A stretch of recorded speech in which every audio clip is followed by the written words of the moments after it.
টালিউডের জনপ্রিয় অভিনেতা ও পশ্চিমবঙ্গের সাবেক তৃণমূল বিধায়ক সোহম চক্রবর্তীর প্রতারণার অভিযোগকে কেন্দ্র করে নতুন করে আলোচনায় এসেছেন। একটি চলচ্চিত্রের অভিনয়ের জন্য অগ্রিম পারিশ্রমিক গ্রহণ করেও কাজ সম্পন্ন না করার অভিযোগ তার বিরুদ্ধে মামলা করেছেন এক প্রযোজক।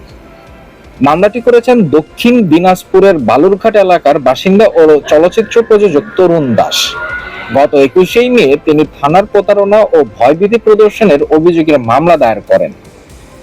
অভিযোগে বলা হয়, 2018 সালে একটি বাণিজ্যিক বাংলা চলচ্চিত্র নির্মাণের উদ্যোগ নেন তরুণ দাস।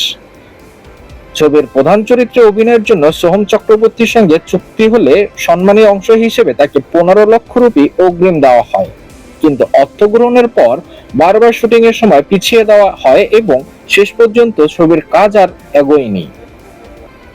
প্রযোজকের দাবি, 2020 সালে পরিকল্পনাটি অনুযায়ী নেওয়া হয়েছিল, তিনি অগ্রিম দেওয়া অর্থ ফেরত চান। এরপরেই জটিলতার সৃষ্টি হয়। তার অভিযোগ, টাকা ফেরতের দাবি তোলার পর তাকে প্রাণনাশের হুমকি দেওয়া হয় এবং মিথ্যে মামলায় জড়ানোর ভয়ও দেখানো হয়েছে।